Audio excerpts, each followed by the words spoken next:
하나님, 8번째 시간으로 용서라는 제목으로 하나님 말씀 나누겠습니다. 유명한 소설가 해밍웨이의 단편 소설에 나오는 이야기입니다. 한 아버지가 아들과 크게 싸웠답니다. 아들이 화가 나서 집을 나갔어요. 가출했습니다. 아버지가 곧 후회하고 아들과 화해하고 그 아들이 돌아오기를 원했습니다. 그런데 아들이 돌아오질 않아요. 그리고 찾을 길이 없었습니다. 어디로 갔는지 도무지 알 수가 없습니다. 그래서 아버지가 큰 돈을 들여서 신문 광고를 냈다고 합니다. 신문 1면, 가장 좋은 면에 광고를 냈습니다. 내용은 이러했습니다. 파코야, 화요일 정오에 몬타나 호텔에서 만나자. 다 용서했다, 아빠가. 그리고 화요일 정오에 약속 장소로 나갔답니다. 그러자 아들 파코가 그 신문 광고를 보고 몬타나 호텔에 왔다고 합니다. 그런데 문제가 생겼습니다. 아들뿐만 아니라 800여 명의 젊은이들도 거기에 왔다는 것입니다. 그런데 그 800명의 젊은이들의 이름이 모두 파코였다고 합니다. 파코라는 이름은 프란시스코의 줄임말입니다. 스페인에서는 아주 흔한 이름입니다. 우리나라로 치면 철수, 이런 이름이 파코라고 합니다. 이걸 통해서 해밍웨이가 우리에게 말하고자 하는 것이 무엇일까요? 인간은 누구나 용서하고 용서받기를 원한다라는 것입니다. 용서는 인간사에 가장 필요한 일입니다. 존 로크만이라는 사람이 쓴 책 가운데 지난 2000년 동안 인간의 가장 위대한 발명품이라는 제목의 책이 있습니다.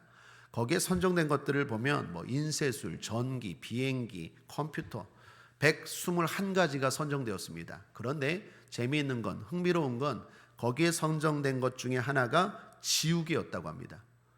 지우개가 왜 위대한 발명품일까? 그걸 선정한 사람들은 이렇게 말합니다. 지우개가 아니었다면 인간의 위대한 성공적 작품들은 존재하지 못했을 것이다. 그렇습니다. 지우개가 있었기에 실수와 실패를 딛고 사람들은 성공할 수 있었다라는 것입니다. 사람에게는 용서라는 지우개가 필요합니다. 우리는 지금 8번에 걸쳐서 좋으신 하나님에 대해 나누고 있습니다. 우리 하나님이 좋으신 이유는 많습니다. 그런데 그중 하나가 뭘까요? 우리를 용서해 주시기 때문입니다. 한번 따라하겠습니다. 주님이 나를 용서해 주셨습니다. 주님의 용서는 사람의 용서와 다릅니다. 무한대의 용서입니다. 이사야서 1장 18절에 여호와께서 말씀하시되 오라 우리가 서로 변론하자. 너희 죄가 주홍 같을지라도 눈과 같이 희어질 것이요 진홍같이 붉을지라도 양털같이 되리라. 여러분 잘 아는 말씀이죠. 이 말씀의 의도가 뭡니까? 어떠한 죄도 용서하시겠다라는 것입니다. 하나님의 놀라운 사랑을 보여주는 말씀입니다. 신약 성경에도 보면 현장에서 간음하다 잡힌 여인이 있었습니다. 현장범입니다. 그런데 그 여인에게 주님 어떻게 해요? 나도 너를 정죄하지 아니하노라.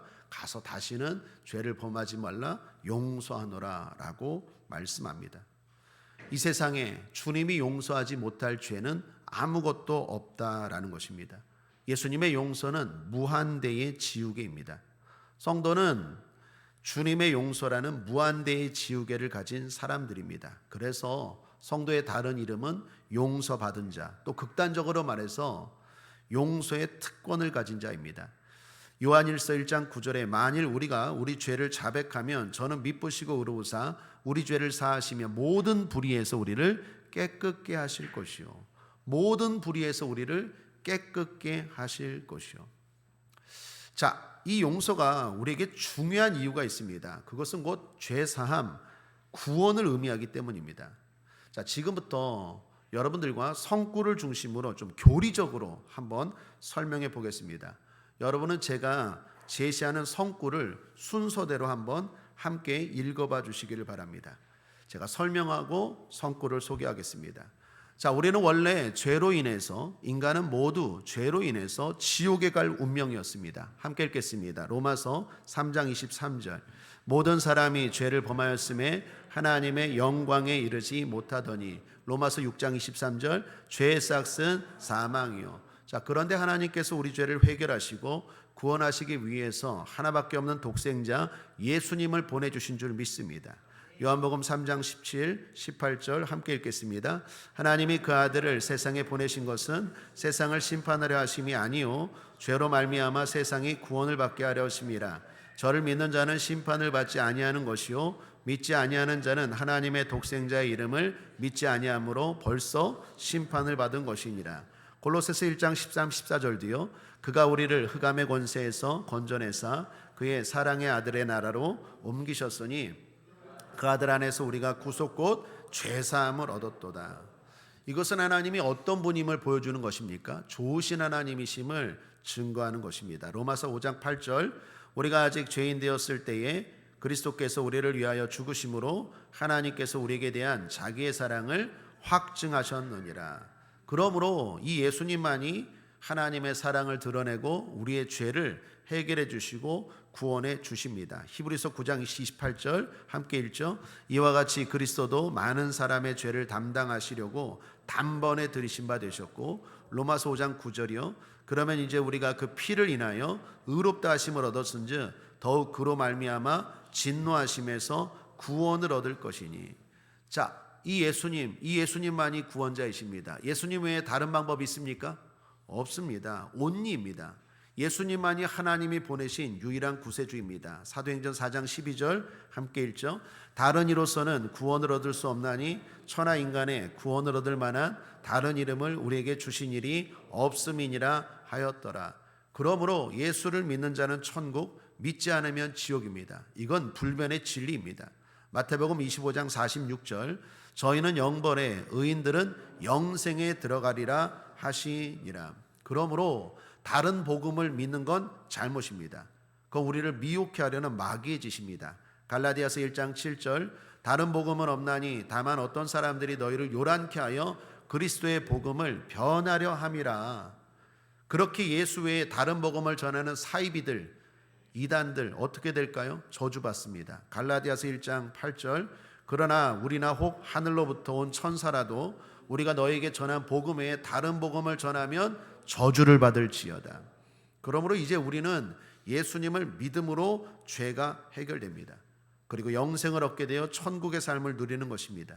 요한복음 3장 36절 아들을 믿는 자는 영생이 있고 아들을 순종치 아니하는 자는 영생을 보지 못하고 도리어 하나님의 진노가 그 위에 머물러 있느니라. 요한복음 5장 24절 내가 진실로 진실로 너에게 이르노니 내 말을 듣고 또 나 보내신 이를 믿는 자는 영생을 얻었고 심판에 이르지 아니하느니 사망에서 생명으로 옮겼느니라.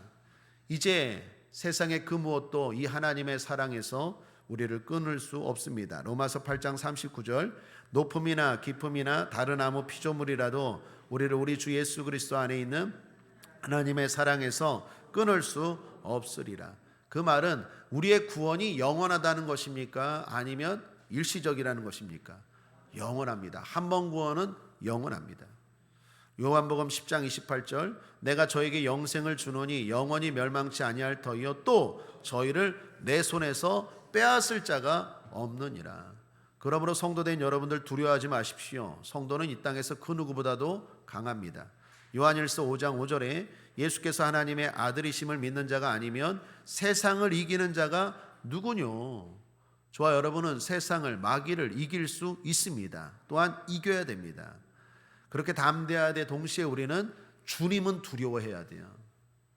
마태복음 10장 28절 몸은 죽여도 영혼은 능히 죽이지 못하는 자들을 두려워하지 말고 오직 몸과 영혼을 능히 지옥에 멸하시는 자를 두려워하라. 주님이 우리를 사랑하십니다. 그렇다고 주님의 말씀, 주님의 뜻을 홀대하면 안 됩니다. 두려워해야 됩니다. 주님이 우리를 보호하시고 함께 하시지만 주님 자체는 우리의 두려움이 대상이고 경외해야 될 줄 믿습니다. 그러므로 예수 믿는 믿음이 가장 큰 복 중의 복인 줄 믿습니다. 로마서 4장 7절 8절에 그 불법을 사하심을 받고 그 죄를 가리우심을 받는 자는 복이 있고 주께서 그 죄를 인정치 아니하실 사람은 복이 있도다 함과 같으니라. 이처럼 저와 여러분 복받은 사람입니다.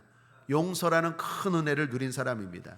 자, 그 사람들에게 주님이 요구하는 게 있습니다. 너희도 내가 너희 죄를 용서하고 하나님의 자녀 천국 영생 준 것처럼 너희도 서로 용서하라. 에베소서 4장 31, 32절 마지막으로 함께 읽겠습니다. 너희는 모든 악독과 노함과 분냄과 떠드는 것과 회방하는 것을 모든 악의와 함께 버리고 서로 인자하게 여기며 불쌍히 여기며 서로 용서하기를 하나님이 그리스도 안에서 너희를 용서하심과 같이 하라. 할렐루야. 이제 우리가 어떻게 해야 됩니까? 우리는 구원받았습니다. 한 번 구원 영원한 구원입니다. 지금 죽어도 천국입니다. 두렵지 않습니다. 주님이 우리와 함께 하십니다. 보호하십니다. 세상을 이길 수 있습니다. 담대하게 사십시오. 가난, 물질 두려워하지 마십시오. 질병, 재난, 재앙 두려워하지 마십시오. 오직 우리가 두려워할 분은 주님밖에 없는 줄 믿습니다. 그런 우리에게 주님이 요구하는 것 다 하나가 있습니다. 서로 너희들끼리도 용서하라. 용서해야 됩니다. 사실 용서는 유익이 많습니다. 한 크게 세 가지만 제시하면, 먼저 용서하면 치유가 일어납니다. 용서하지 못하면 불편하죠. 힘들죠. 여러분 경험해 보지 않았습니까? 사람 때문에 힘들고 불편하면 어렵습니다. 가끔 가다가 극단적인 선택을 하는 사람들, 직장에서 스트레스 받고 또 마음에 울분이 쌓이고 그래서 무너지는 사람들 많죠.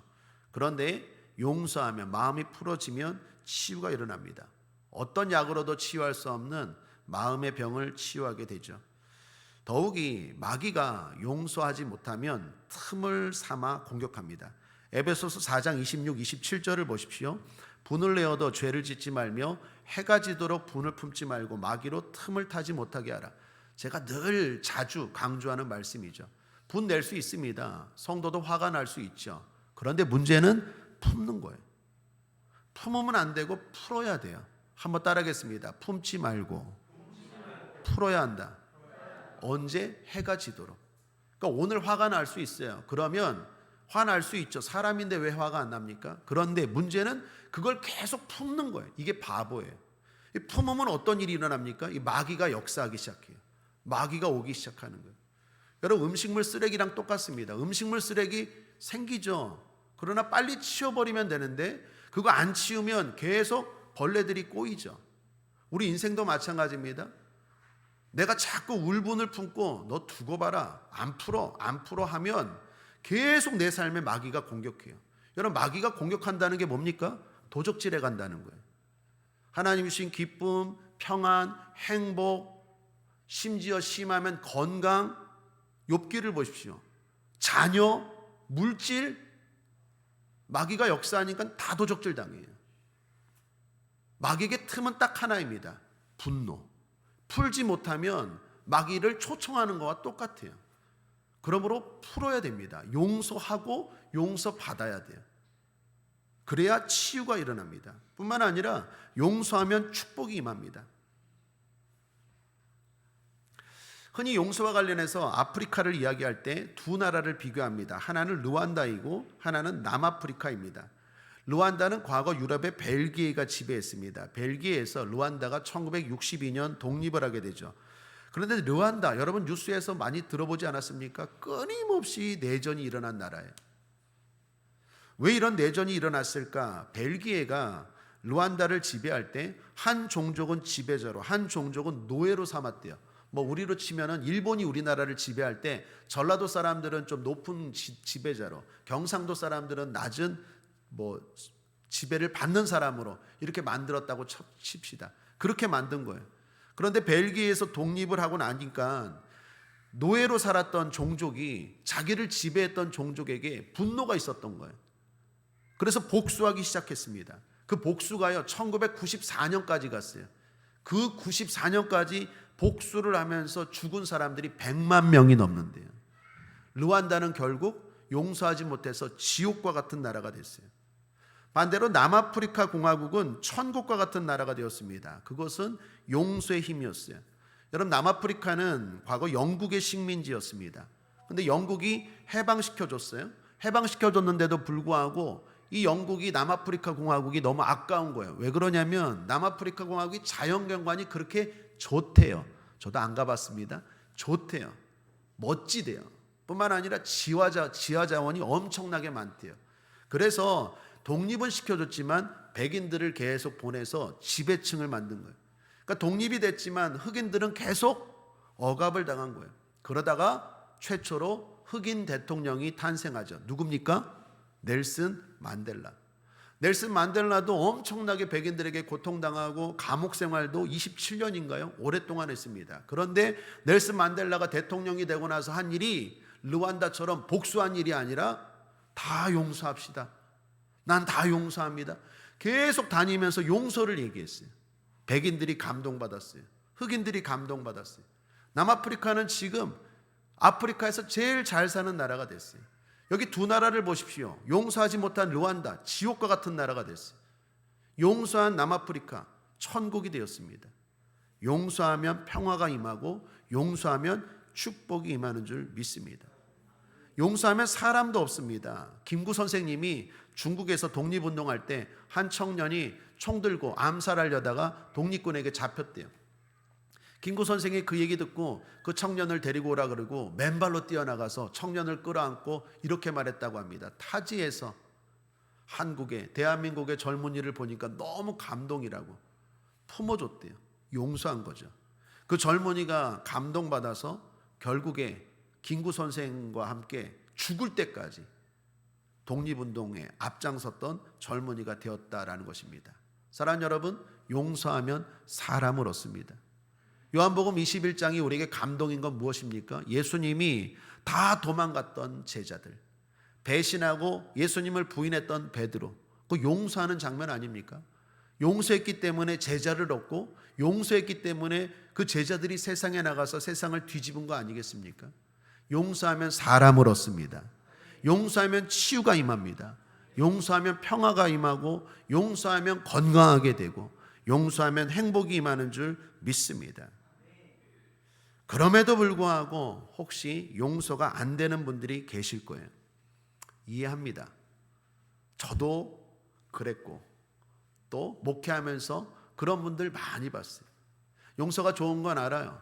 그런데 동시에 힘들어요.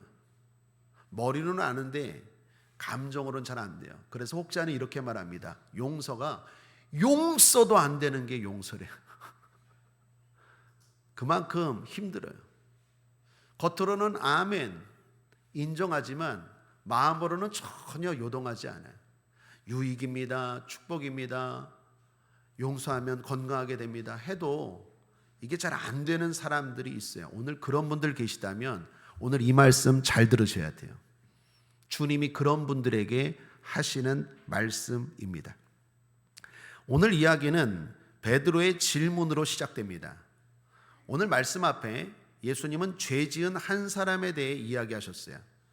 그 사람을 온 교회가 마음을 다해 힘을 다해 용서하고 회복해야 된다. 회복을 위해 힘써야 된다라고 하셨습니다.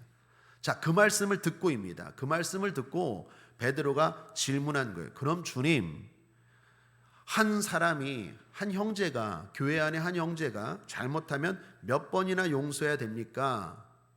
그러면서 베드로가 먼저 선수를 쳐요. 7번 용서하면 됩니까?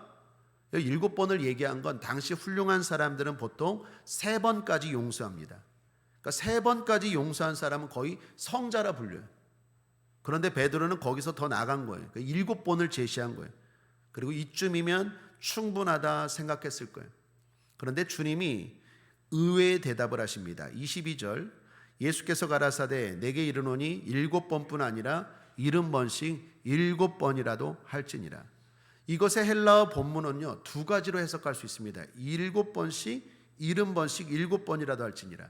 그러니까 70 더하기 7, 그러니까 77번 하라라고도 해석할 수 있고 70 곱하기 7 그러면 490이죠.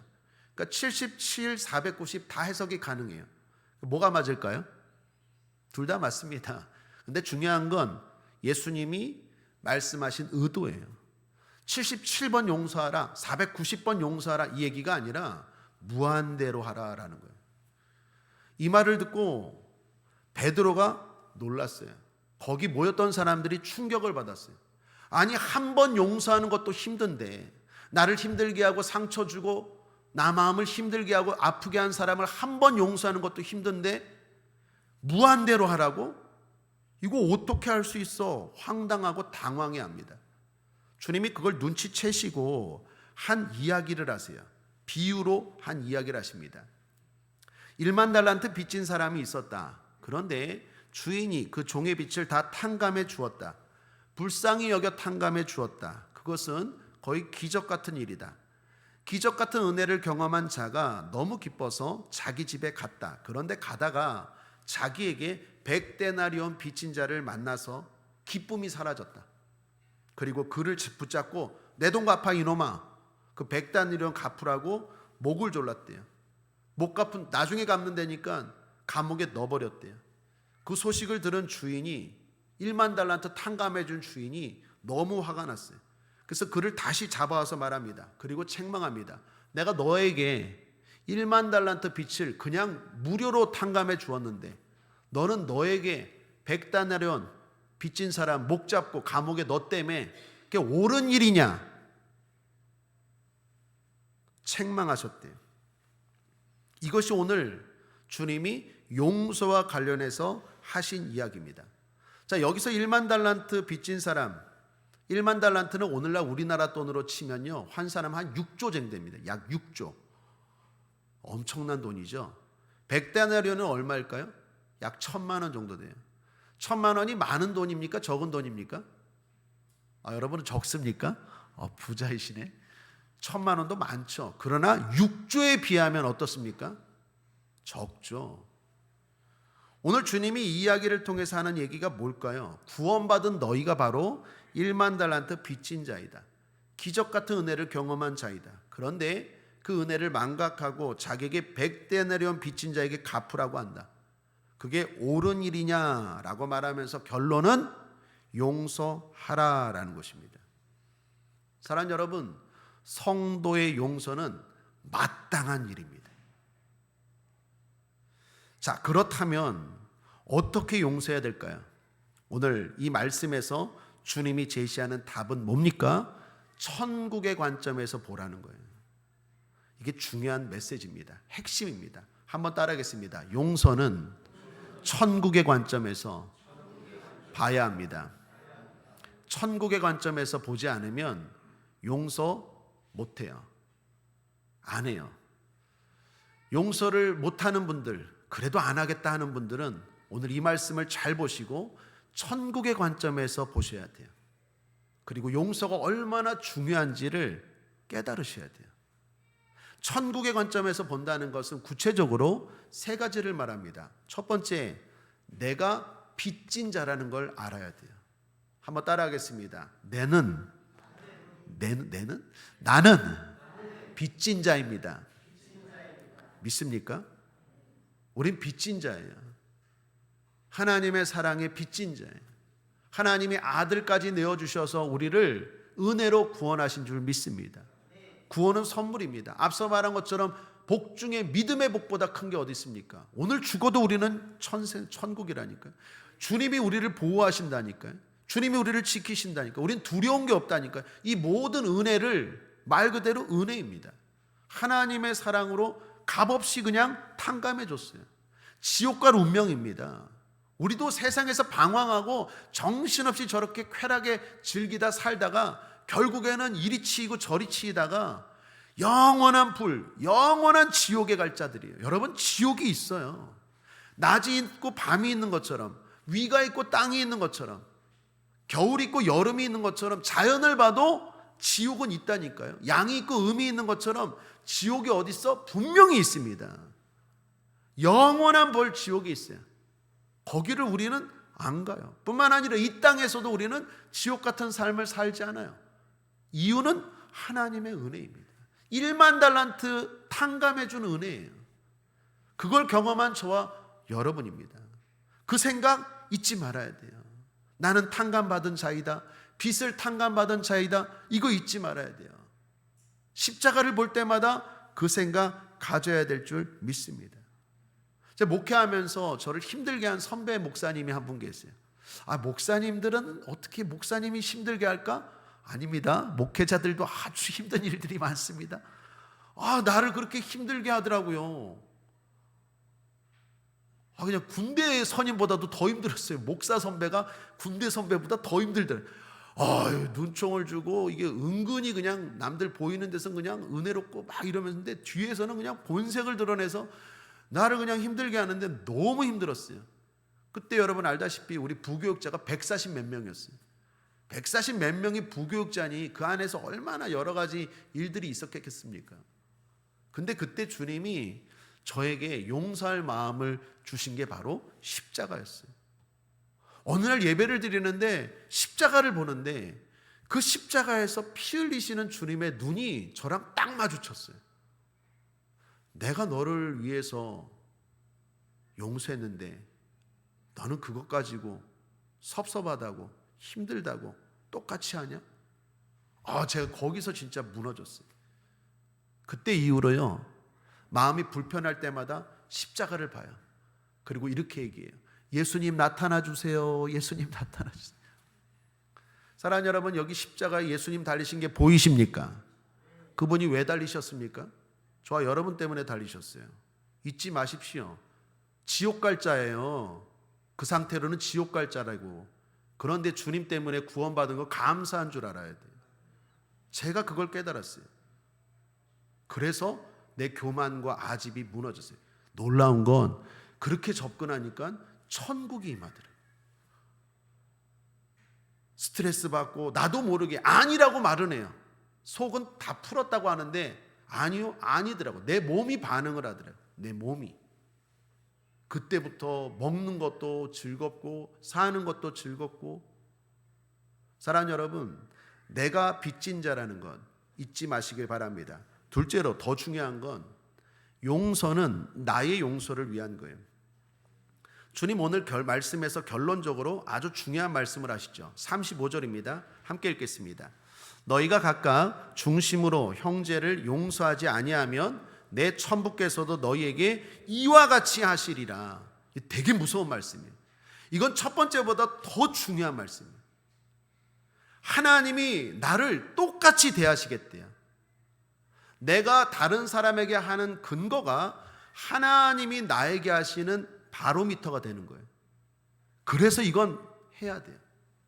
여러분, 사람이 나에게 조금 불편하게 하면 그건 내가 감수할 수 있어요. 그러나 하나님이 나에게 그렇게 한다는 건 이건 포기하면 안 돼요. 이건 무서운 거예요.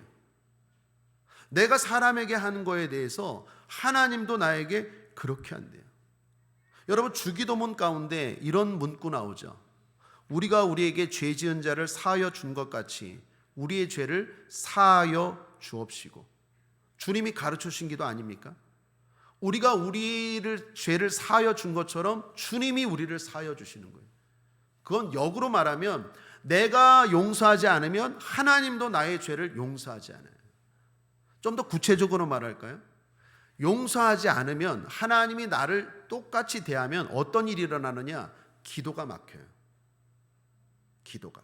그래서 베드로전서 3장 7절 9절에 보면 이런 말씀이 있습니다. 남편 된 자들아 이와 같이 지식을 따라 너희 아내와 동거하고 저는 더 연약한 그릇이요 또 생명의 은혜를 유업으로 함께 받을 자로 알아 귀히 여기라. 이는 너희 기도가 막히지 아니하게 하려 함이라. 마지막으로 말하노니 너희가 다 마음을 같이하여 채율하며 형제를 사랑하며 불쌍히 여기며 겸손하며 악을 악으로 욕을 욕으로 갚지 말고 도리어 복을 빌라. 이를 위하여 너희가 부르심을 입었으니 이는 복을 유업으로 받게 하려 하심이라.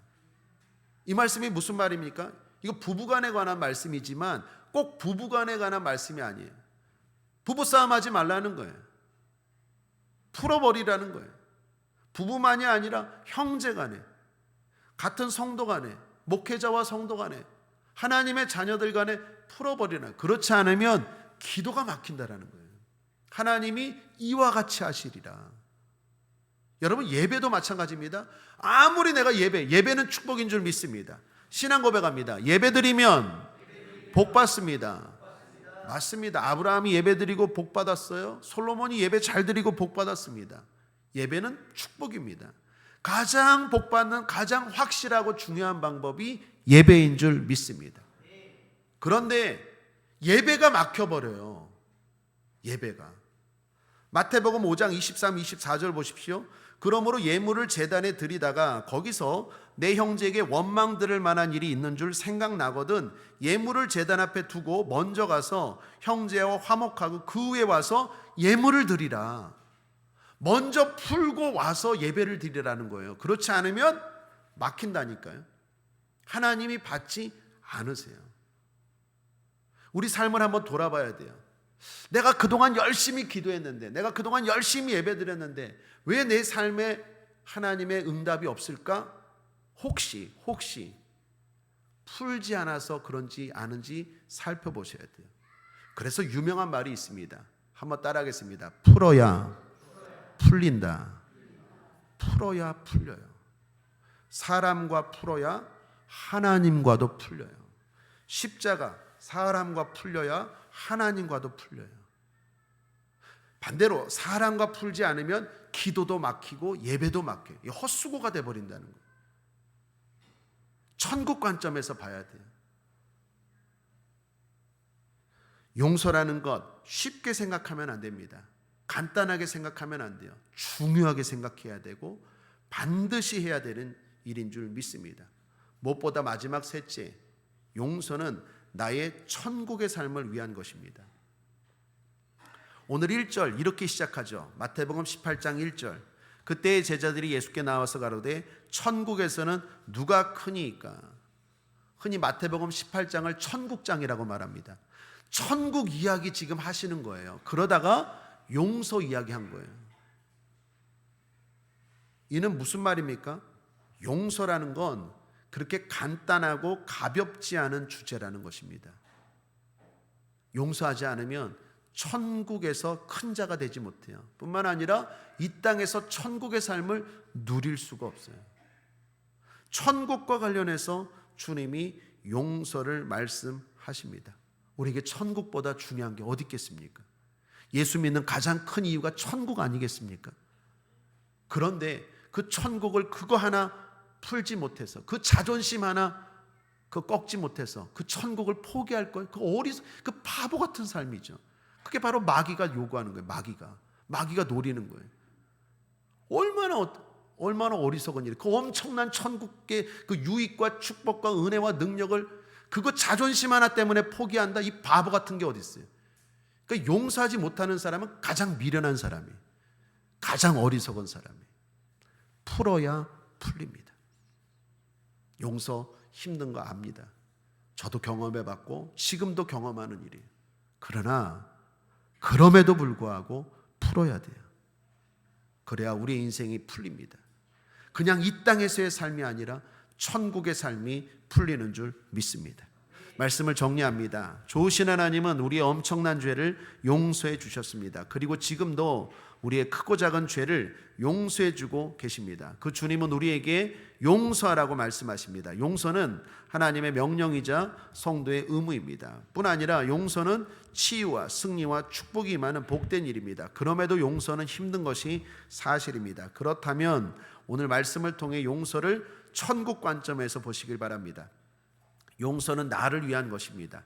엄청난 빚을 탕감받은 내가 마땅히 해야 할 일입니다. 또한 내가 하나님께 용서받는 근거가 되는 일입니다. 무엇보다 용서는 천국에 대한 삶을 누리느냐 그렇지 못하느냐의 문제입니다. 용서할 때 나의 기도가 열립니다. 용서할 때 나의 예배가 하나님께 연락됩니다. 그러므로 결론은 용서합시다. 중심으로 진심으로 형제를 용서합시다. 풀어야 풀립니다. 예수 승리. 기도하겠습니다. 좋으신 하나님, 승리하게 하여 주옵소서. 감사드리며 예수님의 이름으로 축복하고 기도했습니다. 아멘.